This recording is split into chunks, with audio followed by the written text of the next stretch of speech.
Olá a todos, meu nome é Carolina Souza, eu sou fisioterapeuta, especialista em distúrbios do movimento, especialista em doença de Parkinson, e tenho uma linha de pesquisa grande com neuromodulação não invasiva para tratamento dessas doenças. Gostaria de agradecer a organização desse evento, especialmente o Parkinson Online e a Associação de Parkinson. Vou compartilhar a minha tela com vocês.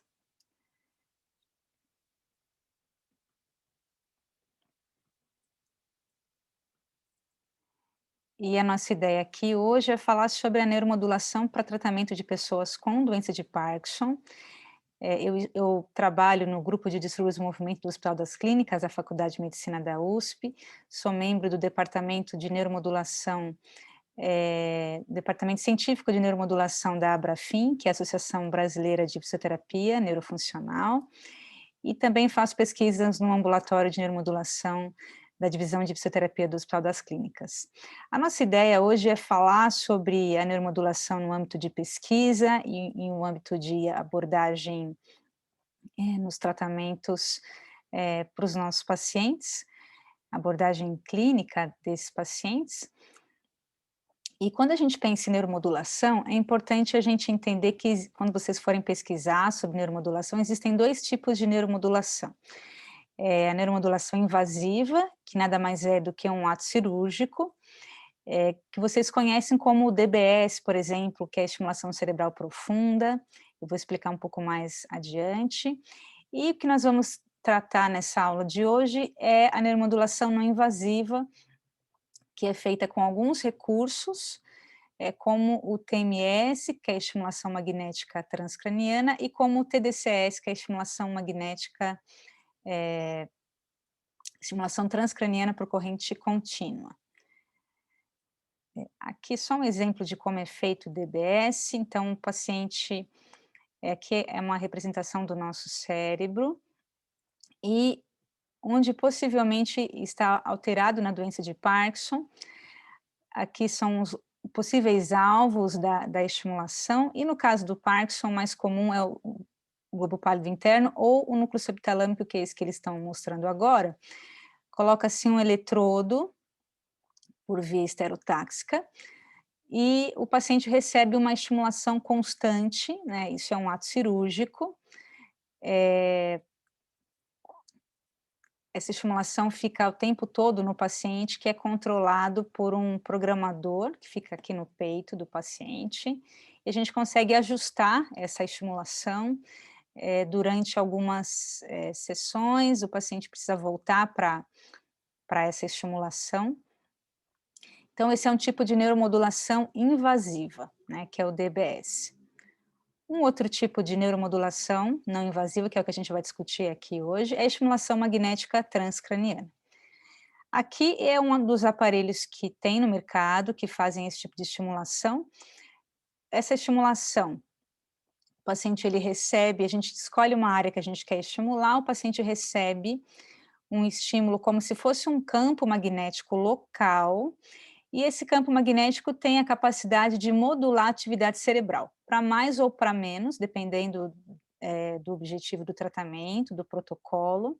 Então, por exemplo, se a gente faz essa estimulação aqui no córtex motor, essa estimulação tem a capacidade de gerar contração muscular, né, potencial evocado motor, isso observado na eletromiografia, ou ao próprio olho nu, quando nós fazemos o estímulo, você observa a contração muscular, e isso vem sendo estudado há muitos anos. Os trabalhos começaram em 85, com o professor Pascoal Leone, em Harvard, tratando pacientes com depressão, e depois isso foi ampliado para outras doenças, como AVC, tem um número grande de trabalhos com AVC, é utilizado também para tratamento de dores crônicas e também para tratamento da doença de Parkinson, para sintomas motores e não motores. E um outro tipo de neuromodulação que nós utilizamos é a estimulação transcraniana por corrente contínua, que ao invés do paciente receber um estímulo magnético, ele recebe um estímulo, uma corrente elétrica, que também tem a capacidade de modular a atividade cerebral, é uma corrente de baixa frequência, e nós utilizamos, por exemplo, para melhorar a performance esportiva, é feita com esse aparelho aqui. ou para tratar manifestações neurológicas ou ortopédicas na doença de Parkinson e outras doenças também. Em relação às bases fisiológicas do tratamento, como é que o tratamento funciona? Existem fases do tratamento. Uma fase inicial que nós chamamos de indução, e esse estudo fala sobre isso, esse estudo fala sobre princípios fundamentais, né, base neurofisiológica de como funciona o tratamento, é um trabalho que foi publicado em 2017, falando sobre isso. Nesse gráfico a gente pode observar aqui o ganho em termos de desempenho no primeiro dia de tratamento, segundo dia de tratamento, terceiro dia de tratamento, quarto dia, quinto dia. Nas sessões de TMS, que é a sigla em inglês, né, de estimulação magnética transcraniana, no primeiro dia o paciente recebe o estímulo, tem um ganho, e se esse estímulo se repete no dia seguinte, ele tem um ganho adicional, e isso vai aumentando conforme as sessões vão sendo realizadas. Se tivessem mais dias aqui, provavelmente essa curva ia ascendendo cada vez mais, e até o paciente obter, ou a pessoa obter um platô dessa melhora, ou seja, as sessões elas devem ser diárias, normalmente nós fazemos sessões diárias com intervalos nos finais de semana, dependendo da quantidade de sessões, os protocolos variam de 20 a 15 sessões, para doença de Parkinson normalmente de 20 sessões, para tratamento de sintomas motores e para tratamento de sintomas cognitivos, por exemplo, até 30 sessões, se o paciente tem algum declínio cognitivo, perda de memória ou depressão, também são mais sessões. Para tratamento, por exemplo, de dor, as sessões são mais curtas, cerca de 10 sessões é o suficiente.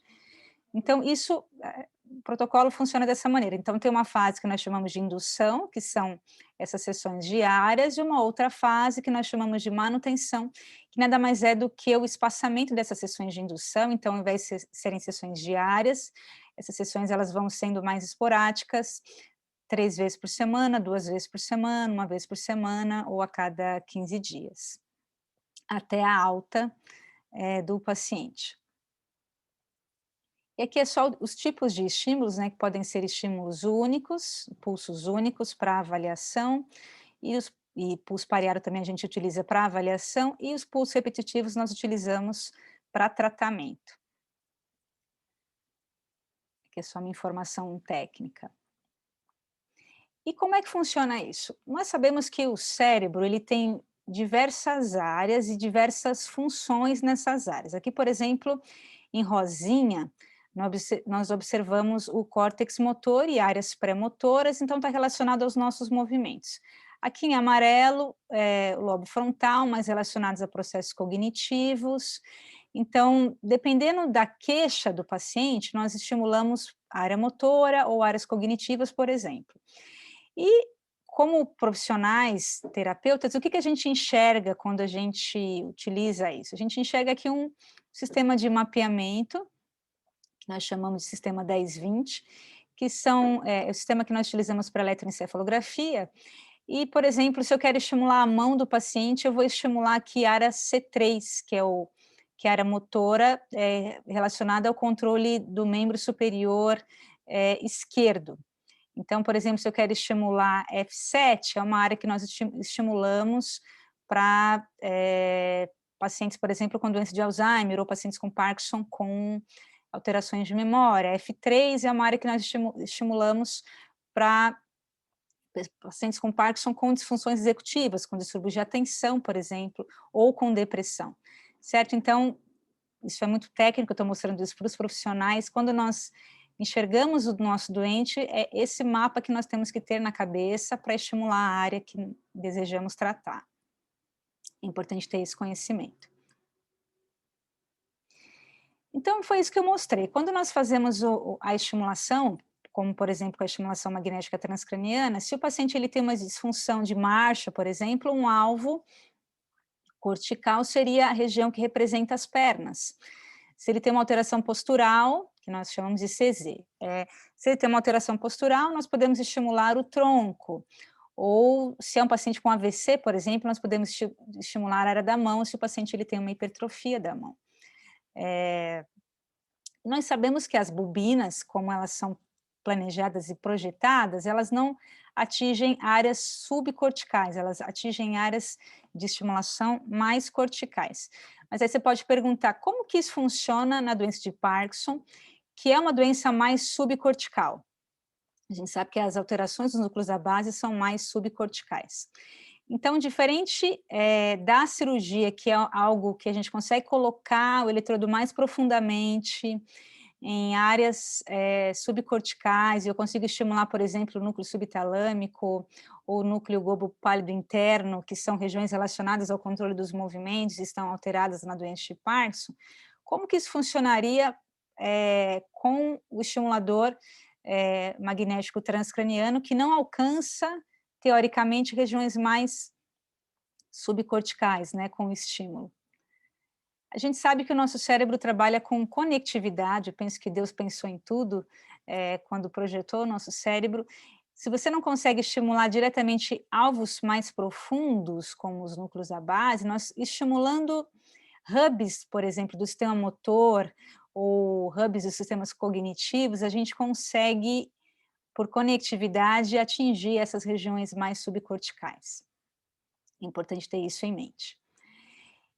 E a neuromodulação melhora os sintomas da doença de Parkinson? Eu vou citar para vocês alguns trabalhos científicos com foco principalmente em sintomas motores, que é o que eu trabalho na minha rotina prática, e alguns sintomas não motores também, mas vocês podem, se vocês forem pesquisar, tem tratamento de neuromodulação não invasiva para transtorno do sono, para pacientes que têm dor crônica, para pacientes que têm alterações das mais diversas possíveis, mas eu vou focar nos sintomas motores, principalmente aqueles que são mais difíceis de tratar com a fisioterapia convencional e com as medicações, que são os sintomas axiais, como o freezing da marcha na doença de Parkinson, e a disfagia, que são sintomas que respondem mal aos tratamentos convencionais, e talvez a neuromodulação seja um tratamento que possa ajudar na melhora desses sintomas. Então, quando nós pensamos aqui na timeline de evolução da doença de Parkinson, a gente sabe que a doença ela tem fases, né? Isso aqui foi descrito para o BRAC e BRAC, e desde os sintomas iniciais da doença que a gente consegue observar a olho nu, eu diria, a doença ela tem fases, numa fase pré-drômica, que é caracterizada por sintomas não motores, então como constipação, alteração do sono, alguns casos com depressão, e a partir dos primeiros sintomas motores, que é mais fácil fazer o diagnóstico, com tremor, que pode ser unilateral, rigidez, a bradicinesia, e até fases mais avançadas de ROM-IR, com envolvimento de demência. Nesse trabalho, a gente consegue observar que a neuromodulação pode ser útil em várias fases da evolução da doença de Parkinson. Então, aqui, nesse modelo adaptado de Kills em 2007, então, quando o paciente aqui, a doença ela tem fases, né? Então, da fase 1 de ROM-IR até a fase 5, quando o paciente tem um diagnóstico, a gente tem que começar o tratamento o tratamento dos pacientes com medicamentos. A partir do estágio 2, a gente observa a necessidade de considerar a neurocirurgia para alguns sintomas, e a reabilitação é bem-vinda em todas essas fases. E a neuromodulação pode ser uma ferramenta em diversas fases da doença, então desde o início até fases mais avançadas, dependendo dos sintomas que o paciente apresenta. Eu vou falar um pouquinho sobre indicação da neuromodulação para cada fase e os tratamentos dos principais sintomas. Você faz uma busca no Medline, uma busca simples, né, utilizando o termo estimulação magnética transcraniana em Parkinson, a gente observa uma crescente de trabalhos relacionados a isso, então, uma curva ascendente de estudos relacionados a esse tema, e especialmente nos 2 últimos anos, esses estudos têm crescido, e há um aperfeiçoamento dos protocolos a serem utilizados, né, principalmente para tratamento dos sintomas motores. Esse estudo, que foi publicado pelo professor Lefauchère em 2014, é um guideline que é referência para tratamento de neuromodulação de várias doenças, e em relação à doença de Parkinson, Para tratamento dos sintomas depressivos, ele considera nível B de evidência, e para tratamento dos sintomas motores, nível C, ou seja, utilizando estimulação no córtex motor.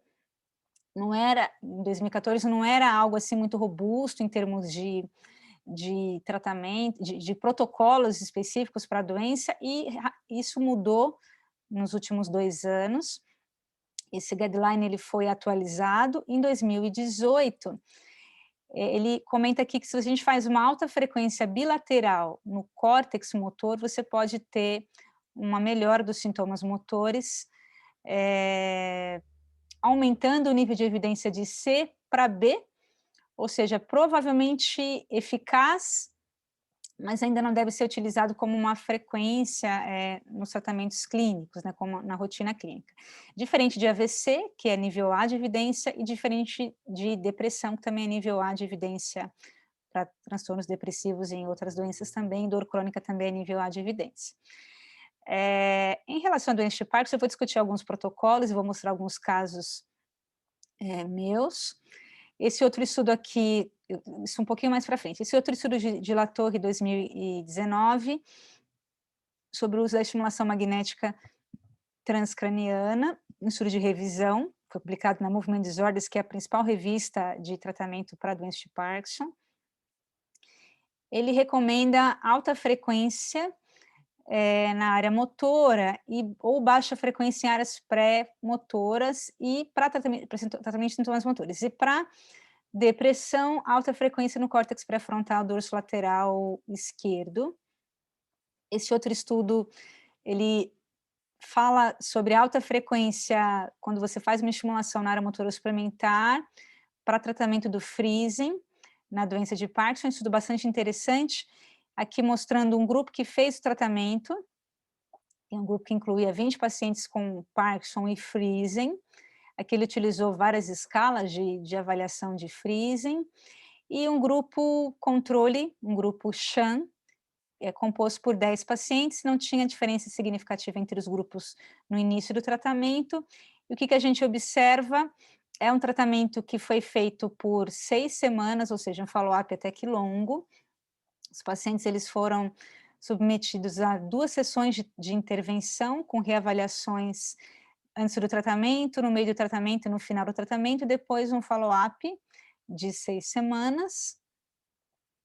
Aqui em vermelhinho, o grupo que fez a estimulação, em azul, o grupo que não fez a estimulação, fez uma estimulação placebo. O que dá para a gente observar em termos de freezing? No início do tratamento eles eram iguais, e depois do tratamento, apenas o grupo que recebeu a estimulação diminuiu a quantidade de freezings durante o tratamento. Isso se manteve por 6 semanas após o tratamento. A mesma coisa é o PDRS parte 3, que é uma escala de avaliação motora da doença de Parkinson. Inicialmente eles eram iguais, depois o grupo que recebeu o tratamento diminuiu a pontuação da UPDRS, ou seja, quanto menos pontos na UPDRS, melhor os sintomas motores. Isso se manteve por 6 semanas de tratamento. E aqui um teste de sentar e levantar, mostrando que inicialmente eles eram iguais também, após receber a estimulação.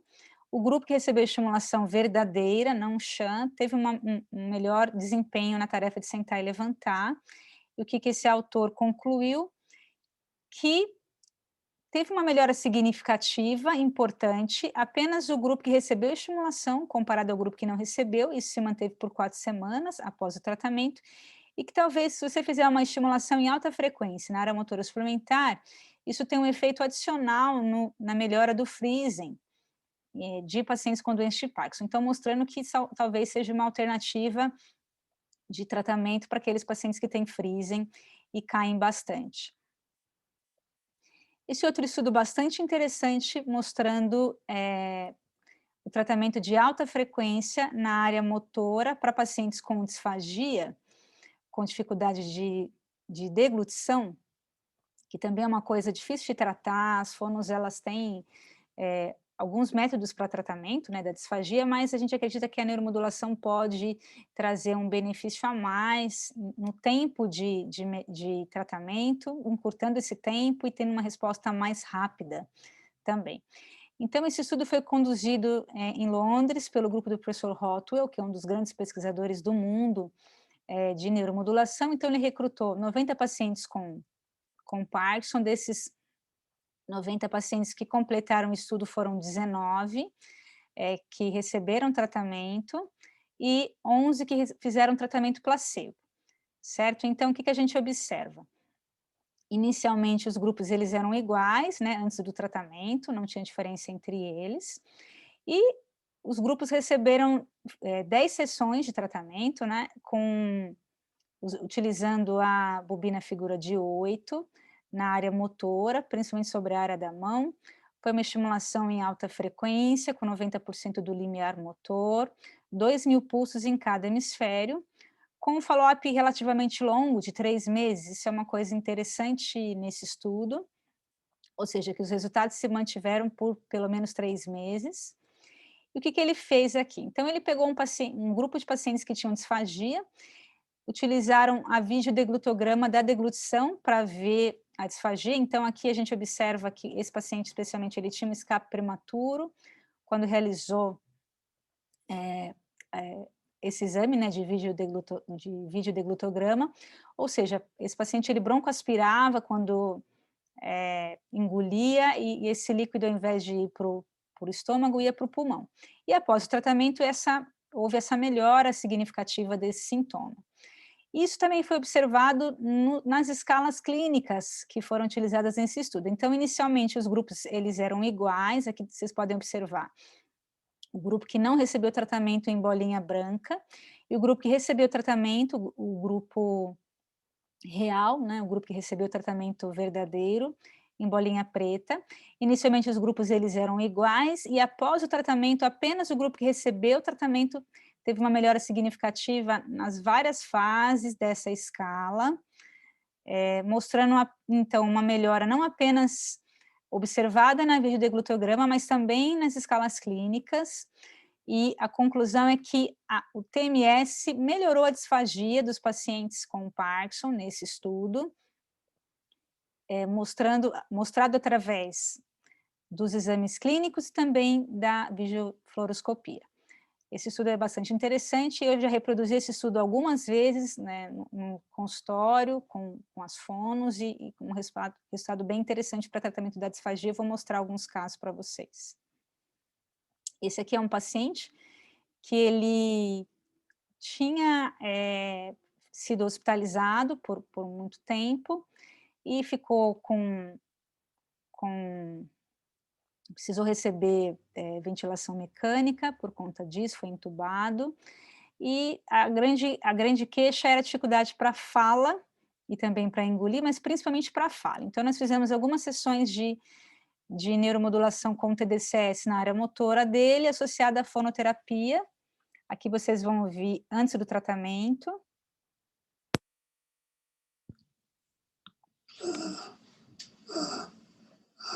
Aqui ele tentando falar.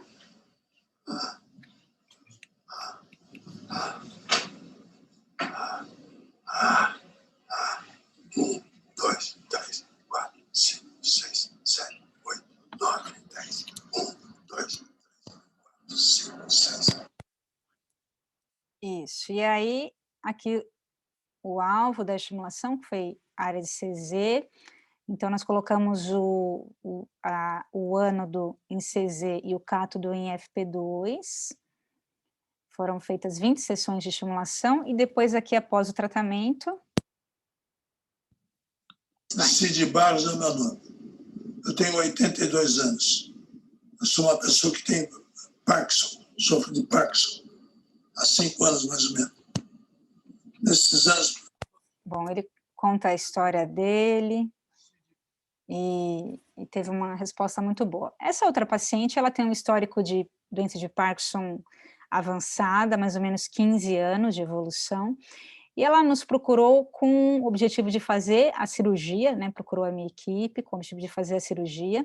Uma paciente que não era de São Paulo, e ela veio para fazer, e quando nós avaliamos, nós sugerimos que ela fizesse um protocolo de 10 sessões de neuromodulação com TMS.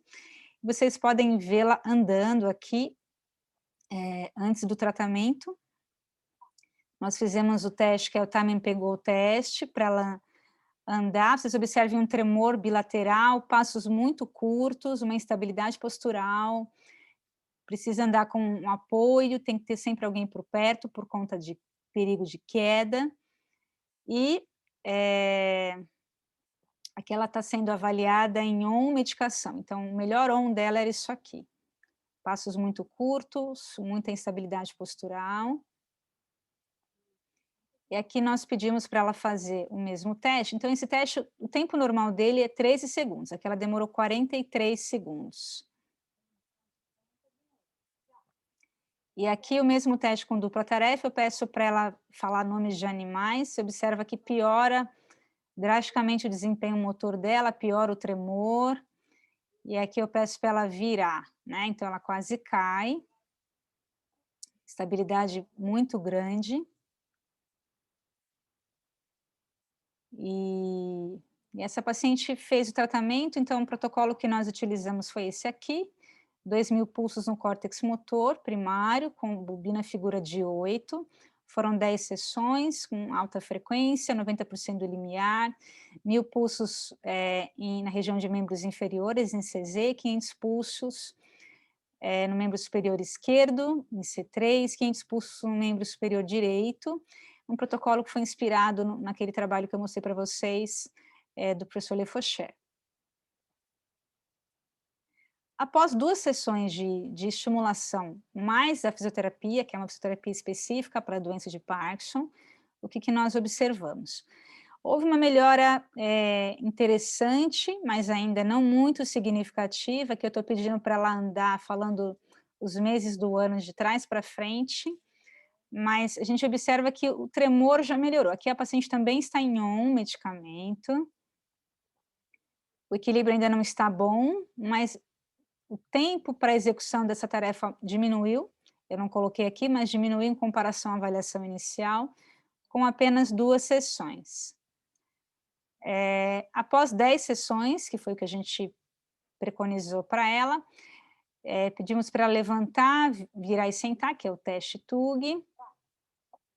A gente observa uma melhora significativa no desempenho dela, com melhora do tremor, melhora da instabilidade postural, os passos mais largos, melhor para virar também. Embora ainda o equilíbrio precisa ser tratado, ela teve uma melhora bem interessante com o tratamento. E aqui eu pedi para ela andar livremente, que dá para a gente observar melhor o desempenho. É uma paciente que continua fazendo fisioterapia online comigo e voltou para um follow-up de 6 meses depois com essa melhora mantida. Uma outra coisa que eu quero mostrar para vocês é o uso da neuromodulação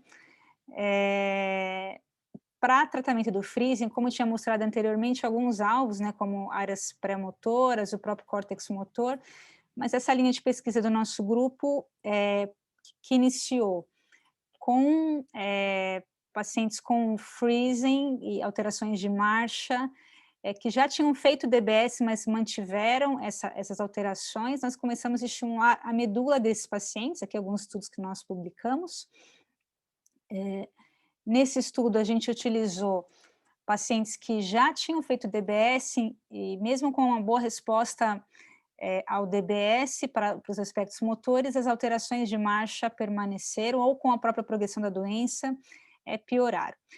Com essa estimulação na própria medula, houve um aumento adicional do tamanho do passo desses pacientes. E a partir desse estudo que nós começamos a estimular pacientes com estimulação transcraniana por corrente contínua ou com estimulação com TMS, utilizando protocolos de estimulação medular. Então, aqui nesse estudo mostra como eles eram antes do tratamento, houve uma melhora com o DBS, não o PDRS, mas com a estimulação medular houve uma melhora adicional nos aspectos relacionados à marcha, principalmente. Aqui só para vocês verem como era o paciente antes, com a estimulação ligada e com a estimulação desligada. Aqui Com a estimulação desligada, eu pedi para ele andar 3 metros, virar e voltar, ele demora 22 segundos para fazer isso. E aqui com a estimulação ligada, ele faz isso em 8 segundos, que é um tempo maravilhoso. Ou seja, traçando para nós um caminho que talvez a medula seja um alvo interessante para tratamento do freezing, né? Isso a gente fez em pacientes que fizeram cirurgia, e agora recentemente o nosso grupo publicou esse tratamento utilizando o TMS. Então, a estimulação magnética para melhora do freezing em pacientes com Parkinson, nesse caso, pacientes que não receberam cirurgia previamente. Então, é um estudo ainda piloto, a gente está ampliando esse estudo, aguardem convocações para a seleção de novos pacientes, porque a gente está recrutando novos pacientes para esse estudo. Então, aqui, antes do tratamento, eles tinham uma grande incidência de FOG, depois 7 dias, essa incidência de FOG, essa quantidade de FOGs tem uma melhora significativa, que não se manteve aqui no estudo, porque nós fizemos uma aplicação só. A gente acredita que, agora a gente mudou o protocolo, mas acredita que sessões contínuas seja mais interessante do que você fazer uma aplicação só, que é o que a gente tem observado nessa nova fase desse estudo. Então, a estimulação medular é uma alternativa para pacientes com freezing na doença de Parkinson também. Gostaria de mais uma vez agradecer o convite do Parkinson Online e da Associação de Parkinson, deixar aqui os meus contatos pessoais, para quem quiser saber mais sobre neuromodulação, essa é a nossa página no Instagram, Neuromodulação Hoje, onde nós tratamos especialmente sobre o assunto de neuromodulação para várias doenças, não apenas para a doença de Parkinson, mas com foco na doença de Parkinson, porque é a minha especialidade. Esse é o meu Instagram pessoal, doutora DRA Carol Souza, e esse é meu telefone pessoal também para contato, se alguém tiver alguma dúvida, quiser discutir algum paciente, ou se algum paciente quer saber a respeito mais informações sobre o tratamento, também me coloco à disposição, e gostaria de agradecer mais uma vez, e me coloco à disposição em termos de dúvidas também. Muito obrigada, até a próxima.